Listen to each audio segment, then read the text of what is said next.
Okay, habang naghihintay po tayo ng client, ano na po tayo. Lunch. Wala pa eh, may pinuntahan. Wow, ang sarap. Kaso wala tayong asin, nalimutan ang asin. Ayan, may saging. Kay mami yung saging. Yung prutas po, saging, meron din sugar yun. Wala nang makain.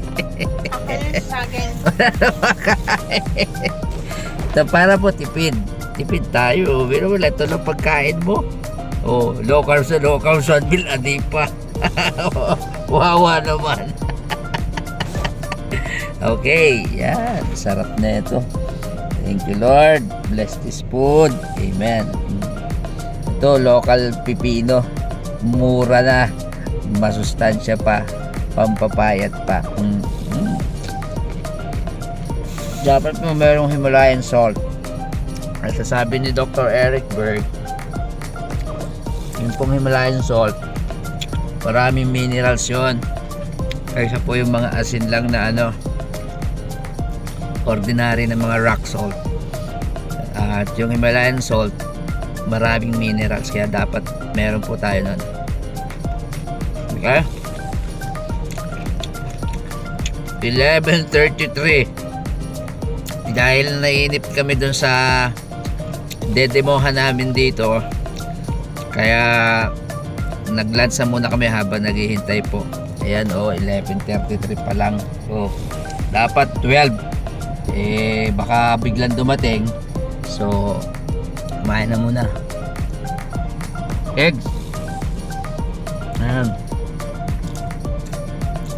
Sa loob ng kotse.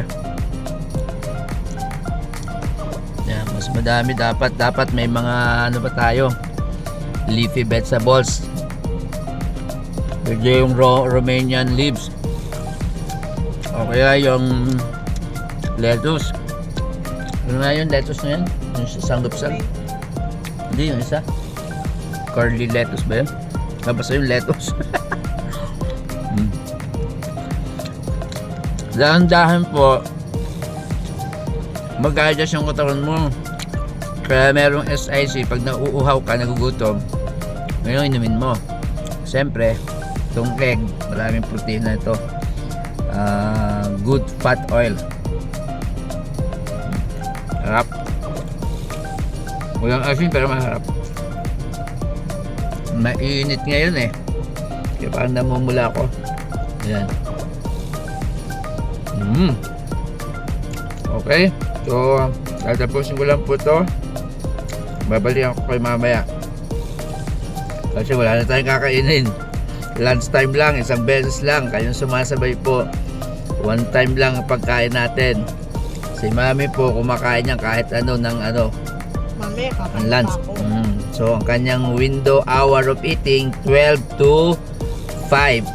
After 5, hindi na siya pwedeng kumain ng solid. Ako po 1 meal a day lang talaga. Kasi ito na, ginawa ko na ito actually sa Qatar po.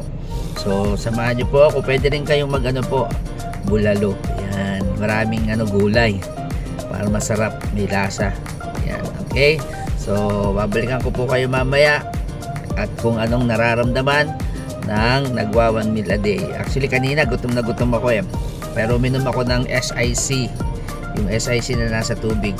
Ngayon, para po doon sa nagtatanong ulit kung ano ang 8 amazing benefits ng 1 meal a day, andyan lang po sa link.